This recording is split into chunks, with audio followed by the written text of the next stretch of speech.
무량의경은 3품으로 구성이 되어 있죠. 덕경품, 설법품, 그다음에 십공덕품 이렇게 되어 있습니다.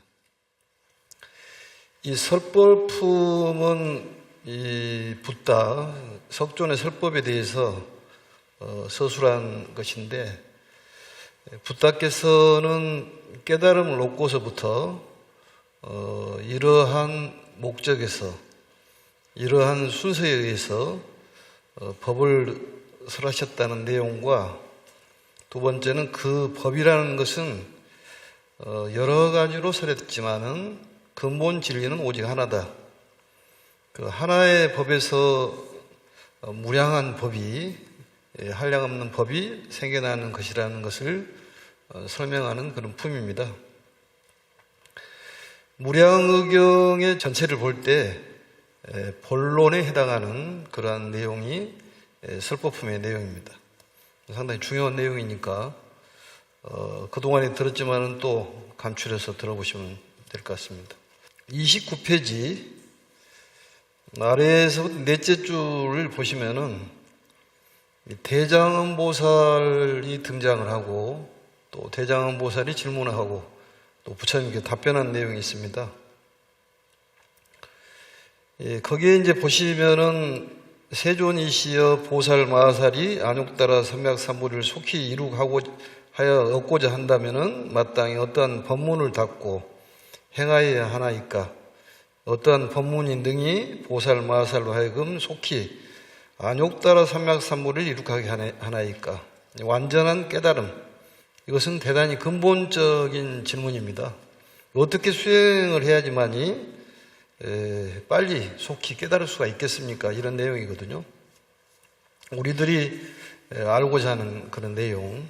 그리고 깨달음이라는 것은 우주의 창조 신비를 밝히는 것을 깨달았다고 얘기를 하고, 또 구체적으로 얘기하면 우리가 살고 있는 현실 세계하고 변화가 심하는 현실 세계, 그리고 실상 세계 두 가지를 깨트려 보면은 우리가 깨달았다고 그렇게 얘기를 합니다. 그래서 현상 위의 차별, 실제상의 평등 조화를 잘 기억을 해 두셔야 할 것 같습니다. 그래서 그러한 법문이, 어떤 법문이 있습니까? 그렇게 대장엄 보살이 질문하니까 31페이지에 거기서 가장 이상적인 지혜에 대한 안욕따라 삼맥삼보리를 이룩하는데 이렇게 하면은 이룰 수가 있다, 이렇게 말씀을 합니다. 그래서 그 법문의 이름이 무엇이고 그 뜻은 어떠하며 보살이 어떻게 닦고 행하나이까, 이렇게 대장엄 보살이 물어보니까 이제 중요한 대목이 답변입니다. 이게 금강경에서도 수보리가 부처님께 궁금증을 여쭈듯이 여기서도 대장엄 보살이 궁금증, 우리를 대신해서 여쭙는 그런 내용입니다. 어떻게 해야지만이 가장 이상적인 지혜, 부처님의 지혜를 체득할 수가 있을까요? 이런 내용이죠. 궁극적으로 우리가 알고 싶은 그런 내용입니다. 그러니까 우리들이 배워야 하는 그런 것은 어떤 것입니까? 또 보살로서 어떠한 실천 수행을 해야 됩니까? 이런 내용이거든요. 거기에 보시면은 부처님께서 말씀하셨다, 중요한 부분입니다. 이 내용이. 이 무량의경에서 보면 설법품이 중요하듯이 설법품 내용 중에서도 가장 중요한 내용입니다. 부처님께서 말씀하시기를 이 법문의 이름은 무량은이라. 무량하다. 무량이란 말은 시간과 공간이 한량이 없다는 그런 뜻입니다. 보살이 무량의를 닫고 배워서 얻고자 한다면은 마땅히 이렇게 관찰할지니 일체의 모든 법은 본래부터, 옛날부터 그런 얘기입니다. 근본, 시작, 우주가 생긴 이래를 본래부터예요. 왼쪽에 7, 8째 줄에 보시면은 선남자야 시일 법문, 하나의 가르침이 있는데 이름이 명무량이니라. 보살 욕득 수학 무량의자는 보살이 하고자 한다면, 수학 닫고 무량을 닫고 배우고자 한다면은 어떻게 해야 되냐? 일체 제법을 관찰을 해라. 이 관찰이라는 것은 꿰뚫어 보아야 한다. 그렇게 해석을 합니다. 관이라는 것은 위파사나란 말은 그게 이제 정신을 집중해서 꿰뚫어 보는 거고, 이 견이라는 것은 애써서 보지 않아도 저절로 보이는 것을 바로 견이라고 그렇게 얘기를 합니다. 그래서 이것을 애써서 관찰을 해야 되는데, 이 제법이라는 것은, 법이라는 것은 우리가 사물, 존재, 또 진리, 가르침 이렇게 해석을 합니다. 여기서는 바로 존재 사물을 떠드는 거예요. 모든 사물이 이렇다는 것을 관찰을 해야지만이 우리가 말하는 가장 이상적인 지혜, 안욕따라 삼맥삼보리를 얻을 수가 있다, 그런 얘기입니다. 자본래금으로부터, 이 자자는 부터자자예요. 이 본래, 사물의 처음, 근본, 시작으로부터 지금까지, 원래자, 지금까지 과정을 얘기하는 거예요. 그러니까 근본적인 그런 이 시절에서 지금까지 오는 과정이 성상이 공적하여, 이 성이라는 것은 사물이나 사람의 어떤 내부의 본성 성질을 성이라고 합니다. 상이라는 것은 그 본성 성질이 현상으로 표현되어 있는 그런 것을 바로 이제 상이라고 그러죠. 그런 모습, 표현된 모습을 상이라고 그럽니다. 성질이 또 그 어떤 본래의 모습이 모양으로 나타나는 걸 상이라고 그러는데, 이 성상이 공적하여, 이 공이라는 것은 반야경에서는 비어있다, 텅 비어있다 해석하지만 법화경에서는 평등을 뜻합니다. 이 고요할 적자는 또 우리가 부동, 불변이라는 뜻인데, 조화롭다 이런 뜻이죠. 다툼이 없는 조화, 변화를 떠난 그런 변화하에도 주의와 조화가 잘 이루어지는 것을 바로 적이라고 그렇게 얘기를 합니다. 제법, 부동, 본래적 이렇게 얘기하지 않습니까? 법성계 보면. 그래서 성상이 공적하여, 이 네 글자가 굉장히 중요합니다. 그래서 이건 실상세계를 얘기하는 것인데, 대소가 없다, 크고 적고가 없다, 상대적인 것을 떠난다, 그런 얘기입니다. 우리가 반야신경에서도 보면 관자재 보살이 실상세계를 꿰뚫어 보는 거예요, 그게. 그래서 이 현실에는 차별이 있지만, 대소가 있지만은 실상세계에는 대소가 없다는 것을 관찰을 해야 된다, 그런 얘기입니다. 그러니까 우리들의 삶은 사상 소천으로 변하지 않습니까? 이 무상을 상주로, 항상함으로 이렇게 우리가 관찰을 했을 때 실상세계를 꿰뚫어 볼 수가 있다, 그런 얘기겠죠. 역시 자타의 구별이 없는 그러한 내심, 마음, 이게 바로 우리가 말하는 멸유상처, 상을 벗어난 그러한 세계가 실상세계다, 그런 얘기입니다. 또 생멸이 없다, 무생무멸이다, 비주비동, 주동이 없다, 진태가 없다, 마치 유효호공처럼 무유이범이냐, 이게 바로 실상세계에 대한 얘기예요. 그러니까 무대무소, 무생무멸은 기억을 하지 않더라 하더라도 성상이 공적하고 유효허공, 무유이법이다, 이 정도로만 기억을 하셔도 될 것 같습니다. 그런데 우리들이 삶이라는 것은 바로 이게 바로 현상 속에 감춰져 있는 하나의 진실을, 실제를 얘기를 하는 겁니다. 실상세계에 대한 얘기. 그리고 일체가 평등하면서도 항상 조화를 유지하고 있는 세계가 바로 실상세계다, 그런 얘기입니다. 그래서 법성계 첫머리에 나와 있는 법성원용 무이상, 제법부동 본래적이란 말이 바로 이 내용과 일치되는 구절이죠. 그리고 이제 모든 부처님의 이름은 이름만 부처다. 오직 현존하는 부처님은 석가모니요, 또 실상세계를 관장하는 부처님인 법신 부처님, 전번 시간에 얘기를 했습니다, 구체적으로. 그런데 우리들은 이것을 둘로 놓고 본다 그 말이죠. 하나의 진리를. 둘이라는 건 다툼이고 하나라는 것은 평화예요. 그게 서로 이렇게 각을 세우고 내 것이 맞다 네 것이 맞다고 하면 그 다툼이죠. 그게 화합이라는 것은 하나로 본다 그런 얘기입니다. 그게 바로 실상세계예요. 그렇기 때문에 가장 평온한 세계가 실상세계고 우리들의 이상세계다 그런 얘기입니다. 근데 그 세계를 우리가 사후에 그 세계를 가자는 것이 아니라 현실적으로 이 몸을 가지고 이 평화적인 세계를 만들고 아주 행복한 세계를 만들어 가자는 것이 법화경의 삶입니다. 또 특히 이 무량의경에서는 사리불이 깨닫지를 못했습니다. 무량의경을 풀어서 설명한 것이 우리가 말하는 묘법연화경이에요.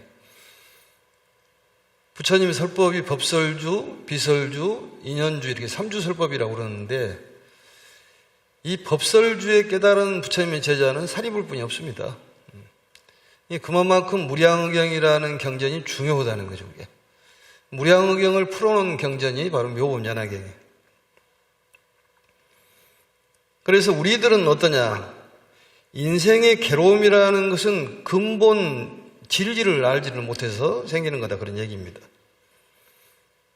근본 진리라는 것은 평등과 조화로 이루어져 있다 그런 얘기예요.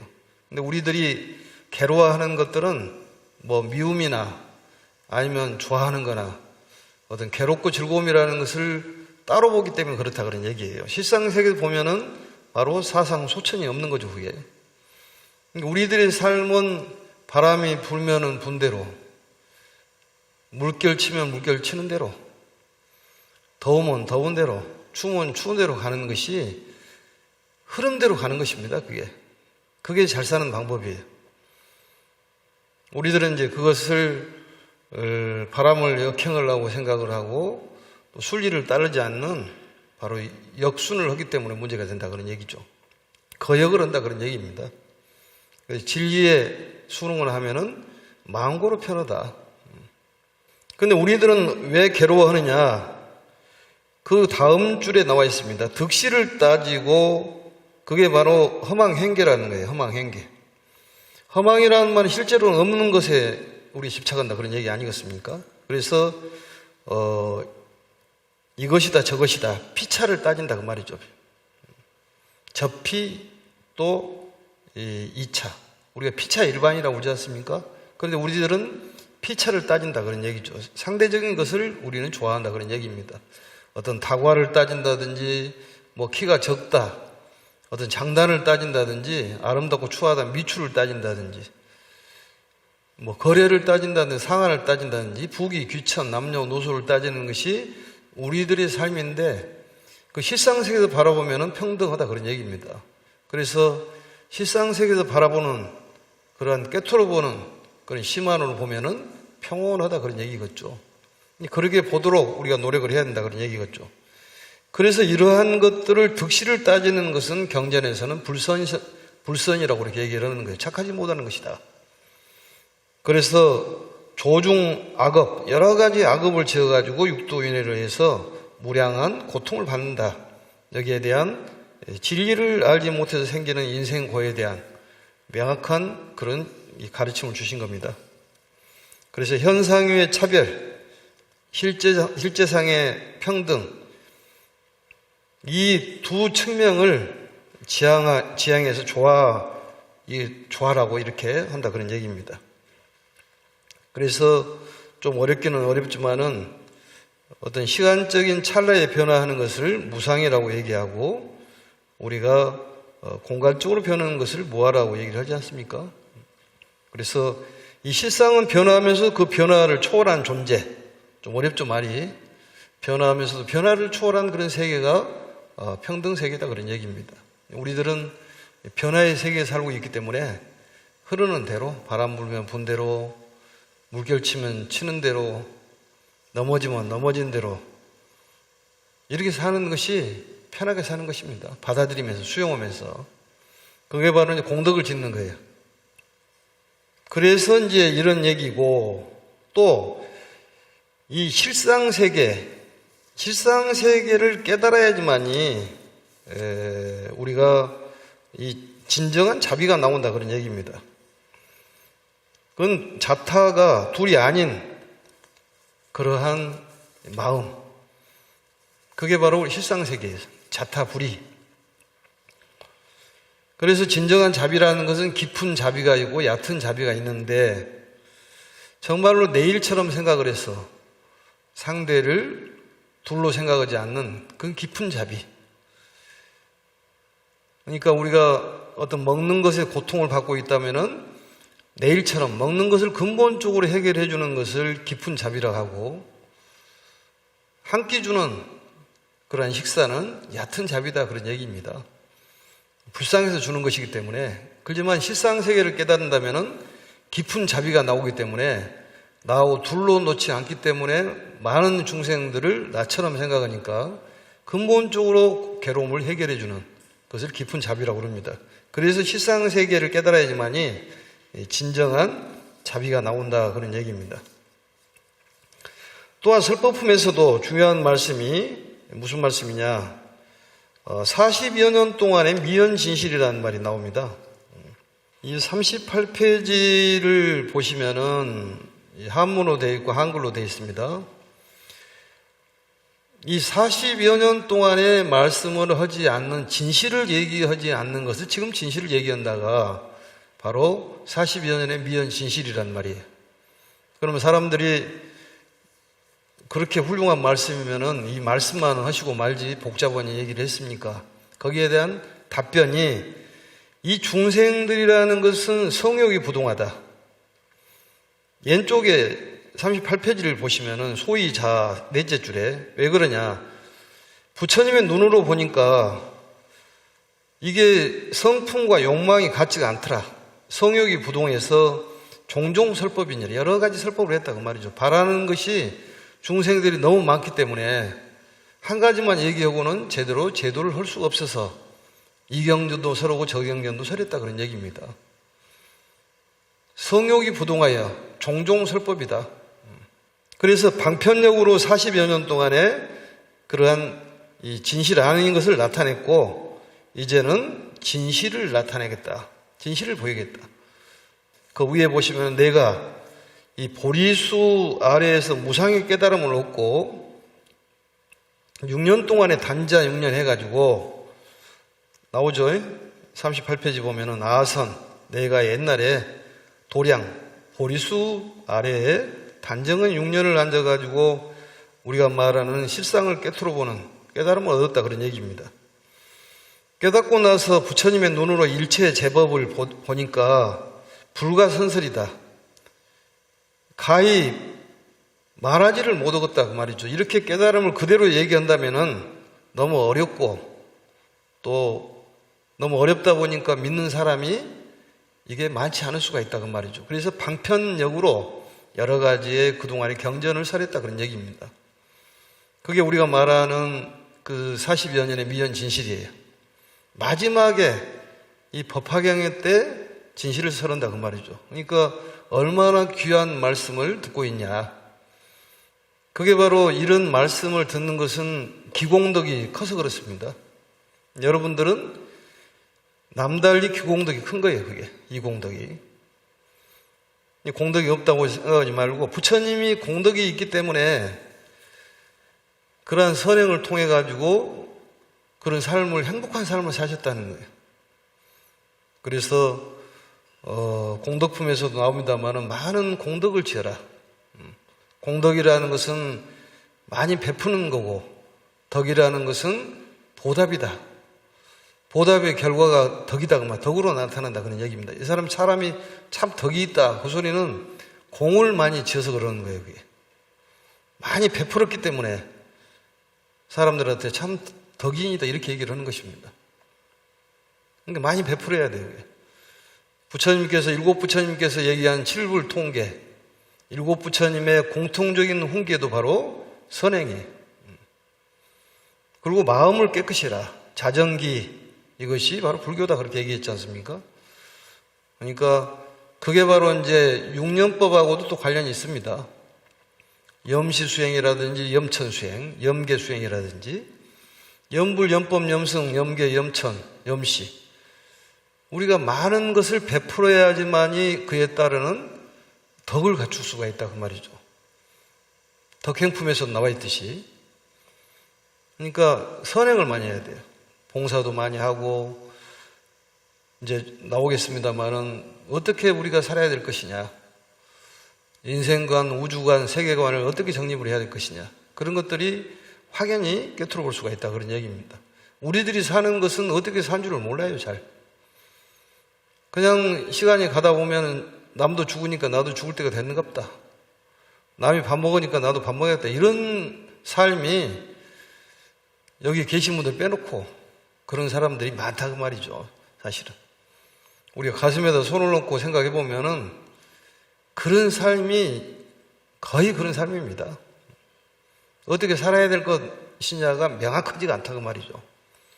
그런 삶을 불쌍한 삶이라고 그래요. 그게 불쌍한 삶이다.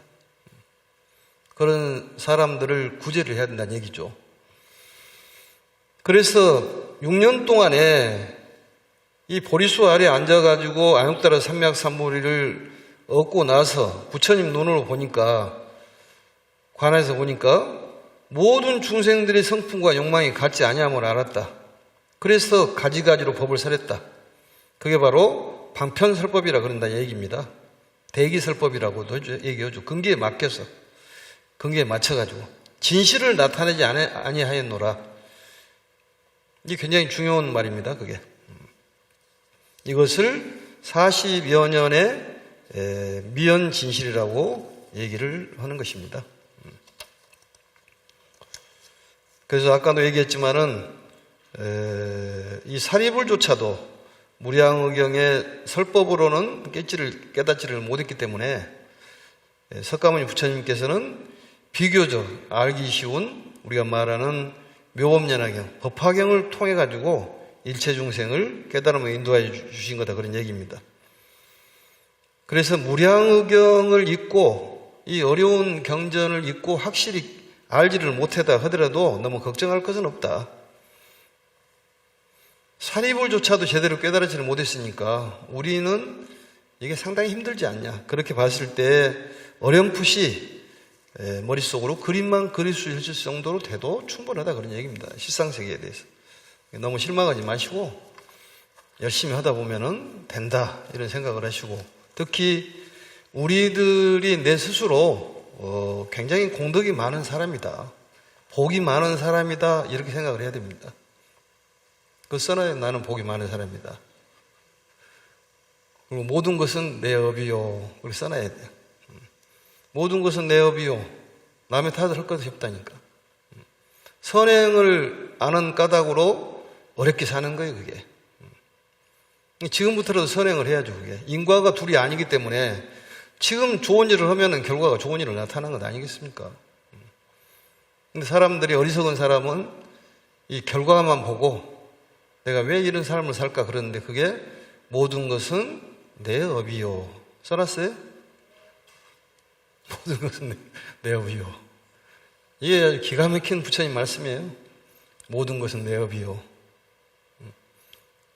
51페이지. 이 10공덕품에서는 무량의경에서 가르친 것을 이제 이해하고 실행을 한다면은 어떠한 정신적인 또 물질적인 현실적인 공덕이 있게 되느냐, 상당히 중요한 말이죠. 정신적으로, 물질적으로 우리가 지금 사바세계에 살면서 현실적으로 어떠한 공덕이 있게 되느냐, 또 어떠한 선행을 통해 가지고 공덕을 쌓게 되느냐, 또 어떻게 세상을 위하여 또 다른 사람을 위해 특히 보람 있는 삶을 살 수 있는 것이냐, 어떻게 해야지만이 보람 있는 삶을 살 수 있을까, 여기에 대해서 설해져 있는 내용이 10가지 공덕으로 나와 있는데, 이 경전을 공부함으로써 10가지 공덕을 얻는다 그런 얘기입니다. 그게 바로 10공덕품이에요. 그런데 이 경의 가르침을 통틀어 가지고 말한다면은 뭐예요? 모든 것은 실상에서 나왔다. 이 실상 세계를 알아야지만이 우리가 기도를 하더라도 그게 기도가 성취가 되는 거예요. 그리고 이 경전을 자꾸 대승경전을 읽고 외우고 써보고 해가지고 수지하고 자비실천을, 그러니까 대승경전을 수지독송 해설 서사 플러스 자비실천을 하면 성불을 하는 거예요. 그게 자비실천을 하면, 실행을 하면. 우리가 청수경을 할 때 정구업전은 수리수리 마수리 수수리 사바는 입으로는 엄청 잘하는데 그 독송만 해서 끝나는 것이 아니라 어떻게 해야 되냐, 그 입을 깨끗이 놀리라, 그런 얘기입니다. 근데 우리는 그냥 사시에 나와가지고 얼마나 잘하는지 정구업전은, 근데 실제로는 구업을 깨끗한 그런 행위는 안 한다 그 말이죠. 그러면 필요가 없다 그런 얘기죠. 실천을 해야 되는데, 천수경에 그런 얘기 나오잖아요. 관세음보살님의 10대원, 육회양. 관세음보살님의 그 대원이 그 향하는 곳, 도산지옥에 가면 도산지옥이 꺾이고, 또 화탕지옥 가면 화탕지옥이 감노수로 변하고, 아기지옥이 가면은 전부 배불리게 되고, 또 지옥이 다 고갈되고, 내가 가는 곳이라면, 그러면은 내가 움직이는 사람이 천수경을 했으면, 그런 경전을, 대승경전을 읽었으면은 정말로 아름다운 사람이 돼야 될 것 아니냐 그 말이에요. 그게 실천이에요. 입으로만 정법전을 수리수리 할 것이 아니라 실천을 해야 된다는 얘기입니다. 그래서 이 현실 세계의 여러 가지 현상에 사로잡혀 있기 때문에 괴로움이 한없이 일어나는 것이다 그런 얘기입니다. 그 속에 있는 대조화의 세계, 그 대조화의 세계의 마음을, 모형을 그려가지고 투입을 하면 현실 세계에 나타난다. 그것이 우리가 바라는 바를 이루는 거다 그런 얘기입니다. 그 현실 세계를 알아서 현실 세계에다가 우리가 바라는 바, 소원을 모형을 그려서 투입을 시키면은 픽업이 돼가지고 나온다고 말이죠. 그게 소원이 이루어지는 거예요. 그리고 선행을 해야 된다 그런 얘기입니다. 그래서 관보현보살 그 행법경에서 나오지만은 참여를 하더라도 단정히 앉아서 참여를 해라. 부처님께서도 단자 6년 했지 않습니까? 단자염 실상, 단정히 앉아가지고 실상을 관해라. 이게 근본적인 가르침이에요. 그래서 이 공덕이라는 것은 좋은 일을 쌓은 공과 불도를 수행하는 덕, 결국은 하와중생을 해야지만이 상구보리를 한다 그런 얘기예요. 많은 사람들을 구제를 해야 된다. 그게 바로 법사공덕입니다. 그래서 이 보람 있는 일을 어떻게 해야지만 할 수가 있습니까? 이런 것에 대한 설은 것이고, 그렇다면은 이 가르침이 어디서 나와서 어디로 가고 어디로 머무릅니까? 그게 중요한 가르침이라면 거기에 대한 내용이 나와 있습니다. 거기에 내용이 바로 53페이지 아래쪽에서 세 번째를 보시면 나와 있습니다. 이 경전은 이렇게 중요한 경전이라면 어디로부터 왔으며 어디로 가며 어디로 가서 머무르니까, 한량없는 공덕과 부사의 힘이 있어 중생으로 하여금 속히 안욕다리 삼맥삼보를 이렇게 합니까? 여기에 대한 질문, 답변입니다. 그래서 제일 아래쪽에 보시면은 이 경은 본래 모든 부처님의 집으로부터 와서 재불 실택 중례라고 되어 있습니다. 왼쪽에 보시면은 재불 모든 부처님의 실택, 집이죠. 집실자, 집택자. 집에서부터 왔다 그 말이죠. 집이라는 것은 어디냐? 바로 부처님의 마음을 얘기하는 것입니다.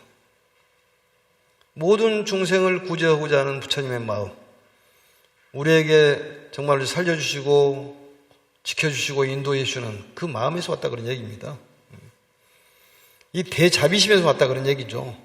이 대자비라는 것은 생명이 있고 없고를 따지지 않는 그러한 마음을 대자비라고 그래요. 생명이 있냐 없냐를 따지지 않습니다.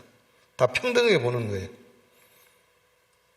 그래서 본성의 가치를 발현시켜주는 그러한 것을 자비라고 이렇게 얘기한다고 말이죠. 본성의 가치를 발현시켜주는 참다운 자비.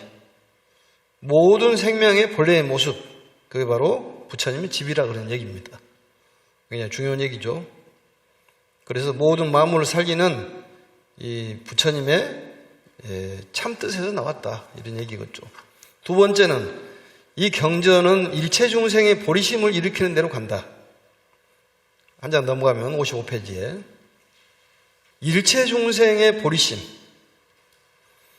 보리심이 바로 부처님의 마음입니다. 부처님의 마음을 일으킨 중생의 보리심을 마음을 일으키는 대로 내가 부처가 되어야 되겠다는 그 마음을 일으키는 데에 이 경전이 도달한다 그런 얘기입니다. 또한 모든 보살이 행하는 곳에 머무른다. 이 경전의 이 훌륭한 가르침은 어디에서 머무르냐? 모든 선행을 행하는 곳에 머문다 그런 얘기입니다. 모든 물이 바다에서 모이듯이 우리가 행을 하면은 이 부처님의 가르침이 거기에 모인다, 머무른다 그 말이죠. 그러니까 모든 행을 하면은 보현보살이에요. 조그마한 선행을 하더라도 그분은 보현보살입니다. 보현보살이 어떠한 형태를 갖고 있지 않기 때문에 보현색신삼매라는 것은 어떠한 형태를 갖고 있지 않기 때문에 어떠한 모습으로 나타날 수가 있다. 보살들은 전부 추상적이고 일률적으로 그 근본 정신은 중생구제에 있다. 결국 우리가 중생구제를 위해서 실행을 한다면은 부처님의 가르침이 머문다 그런 얘기죠. 그리고 우리가 뭔가 내가 부처가 돼야 되겠다는 그 수행의 마음, 수행의 덕을 쌓아야 되겠다는 그런 마음을 일으킨 데에 부처님의 가르침이 거기에 도달한다 그런 얘기죠. 일으킨 대로 간다 얘기입니다. 그리고 이제 이런 까닭에 나왔죠. 55페이지 다째 줄에 이 경은 능히 이와 같은 한량없는 공덕과 부사의 힘이 있어 중생을 하여금 속히 무상보리를 이룩하게 하느니라. 이 경에 다시 10가지의 부사에 의한 생각으로 논의할 수 없는 그러한 공덕을 얘기하는 것입니다. 힘이 있는 것을 지금부터 얘기를 해왔다 그런 얘기겠죠. 그래서 첫 번째부터 10번째까지 나오는데 첫 번째 공덕이 대단히 중요합니다. 이 경전을 통해서 우리들의 이 심성이 변화가 일어나는데 여기서 말씀은 17가지의 변화가 일어난다. 가장 중요한 것이 첫 번째 공덕이에요. 인자함이 없는 자에게는 인자한 마음이 일으키고 살생을 즐긴 자에게 대비심을 일으키고 질투하는 마음에 없이 기뻐하는 마음으로 일으킨다. 이런 얘기들이 변화가 일어난다 그런 얘기죠. 변화가 일어난다네. 좋은 쪽으로 변화가 일어난다. 많은 공덕으로 일어난다 그런 얘기입니다. 두 번째 공덕에서부터는 이 가르침을 철저히 파고들고 연구를 하지 아니한 사람이라 하더라도 큰 공덕을 얻을 수가 있다. 이게 중요한 대목이에요.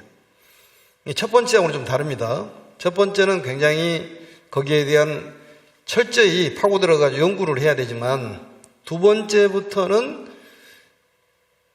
철저히 궁진이란 말은 파고들어서 연구를 마친 사람이 아니라 하더라도 그 공덕을 얻을 수가 있다. 이런 얘기죠. 완전한 그러한 것을 갖추지 않더라 하더라도 부처님의 유실력으로 이룰 수 있다 그런 얘기입니다. 그래서 여기서 보시면은 그 사람이 정말 몸이 아파서 배를 움직이지 못하지만 그 배 움직이는 것을 가르쳐줘서 움직일 수도 있고 또 왕자가 나이가 어리지만 어떤 이 법령집을 통해 가지고 나라를 다룰 수 있는 것처럼 완벽하게 갖추지 않으더라 하더라도 보살이나 이런 작용이 일어난다 그런 얘기죠. 부처님의 행동을 하면은 부처님의 작용이 일어나는 거예요. 그래서 여기 두 번째 공덕을 보시면은 이 경에 불가사의한 공덕과 힘이라 함은 만일 중생이 경을 얻어들어 혹은 한 문장, 짧은 부분이죠. 혹은 한 개송, 짧은 문장입니다. 또는 한 구절을 들으면 곧 능히 백천에게 뜻에 통달해서 한량없는 수의 겁을 두고도 받아지는 법을 능히 연설하지 못하다. 그러니까 한 구절 한 개송만 하더라도 그 마음속에 있는 가르침이 가득 차가지고 평생을 살아도 다 설하지 못하는 그런 공덕이 있다고 말이죠. 한 구절만 얻어도. 그게 바로 두 번째 공덕이에요. 세 번째 공덕도 마찬가지입니다. 쭉 내려가서 보시면 57페이지. 한 문장이나 한 개송을, 한 구절을 들으면은 백천억의 뜻에 들으면 그 말은 이해했다면 그 말이 마음속으로 깊이 받아들인 사람, 자기 것으로 만드는 사람은 비록 번뇌가 있을지라도 번뇌가 없는 것 같으며 생사에 나고 늘고 할지라도 겁나고 두려운 생각이 없느니라. 참으로 훌륭한 말씀이죠. 58페이지 보시면은 수유 번뇌라도 여무 번뇌란 말이 나와요. 번뇌가 비록 있더라 하더라도 번뇌가 없는 것처럼 살아라. 살 수가 있다. 또 살아라. 이런 얘기죠. 이게 공덕이에요. 우리가 육신이 있는 한 번뇌를 없앨 수가 없습니다. 그런데 번뇌가 있다 하더라도 번뇌가 없는 것처럼 살 수가 있다. 이 공덕의 세 번째 공덕입니다. 또 출입생사라도 두려울 바가 없다. 죽고 사는 문제도 두려울 것이 없다 그 말이죠. 또 우리가 어떤 생사 문제라는 것은 인생의 큰 변화를 얘기하는데 큰 변화로 인해 가지고 수렁에 빠지다 하더라도 거기에 두려운 마음이 없어진다 그런 얘기겠죠. 그게 바로 세 번째 공덕입니다. 네 번째 공덕은 59페이지 아래로 쭉 내려오면은 아래에서 네 번째입니다. 그게 거기도 역시 마찬가지로 한 문장, 한 개송, 한 구절을 들으면 용건한 생각을 얻고 용건한 생각이란 말이 중요해요. 어떠한 고난도 이겨낼 수 있는 용기, 어떠한 고난도 이겨낼 수 있는 그런 용기와 생각을 얻을 수가 있다 그 말이죠. 우리는 어떤 조그만만 일이 있어도 넘어지지 않습니까? 또 태굴심이 생긴다 그 말이죠. 그래서 이 설령 깨닫지를 못한다 하더라도 이 법의 공덕으로 그렇다 그 말이죠. 그러니까 우리는 과연 이 세상에 깨달은 사람이 있느냐? 없습니다. 그렇다면은 미숙하지만 부처님의 가르침을 전한다든지 또 수행을 한다면 그런 공덕이 있다 그런 얘기죠. 또 중요한 내용이 나옵니다. 61페이지에 내가 제도를 허지를 못했다 하더라도 자미득도 선타도, 자미득도 선타도란 말은 자미득도 스스로는 제도가 안 됐더라도 선타도 남을 제도할 수 있는 능력이 생기고 남을 제도하는 능력으로 통해 가지고 우리는 행복한 삶을 살 수가 있다. 그게 바로 공덕이에요. 다섯 번째 공덕이라는 것도 역시 마찬가지로 부처님이 계시지 않는 멸도한 후에 이와 같이 심히 깊고 깊은 대승의 무량의경을 받아 잊고 외우고 옮겼으면 이 사람이 비록 여러 가지 번뇌에 얽혀서 모든 범부위를 멀리 떠나지 못했을지라도 보살도를 보이고 나타내 하루를 늘려서 백겁으로 하고 백겁을 줄여서 하루로 아예 중생을 환희케 하고 복종케 한다. 복종케 한다 그 말은 마음으로 따르게 한다 그런 얘기입니다. 우리 왼쪽에를 보시면은 9째 줄에 범부사란 말이 있어요. 범부사를 멀리 떠나지 않는다 하더라도 대보살도를 시연할 수가 있다 그 말이죠. 그러니까 우리가 범부로서 보살도를 시연할 수가 있다. 참 중요한 말인데 연어 일일 하루를 펴가지고 백겁이 될 수 있도록 만들 수가 있고 또 백겁을 줄여가지고 하루를 만들 수 있는 그런 능력자가 된다 그런 얘기입니다. 우리들은 능력자가 된다 그런 얘기예요. 얼마나 기쁜 일이에요. 기쁜 소식. 능력자라는 거야. 이 무량의경은 실상세계를 알아라는 그런 내용이기 때문에 실상세계를 깨트려 보면 모든 것이 해결된다 그런 얘기고 우리들이 바라는 바가 있으면은 그 바라는 바를 모형화시켜서 실상세계에도 투입을 시키면 그대로 나타난다. 건강도 나타나고 재물도 나타나고 부귀도 나타나고 그 세계는 돈의 액수가 크고 적고 없기 때문에 본인이 바란 바가 있으면은 수천억이고 수조억 안에 넣으면 나온다 그 말입니다. 그게 바로 이제 믿음인데 그래 실상세계가 중요하다 그런 얘기입니다. 이렇게 마치고 다음 시간에 또 뵙도록 하겠습니다. 법화 행자의 목표는 세상을 살리고 중생을 살리는 것이다. 수고하셨습니다.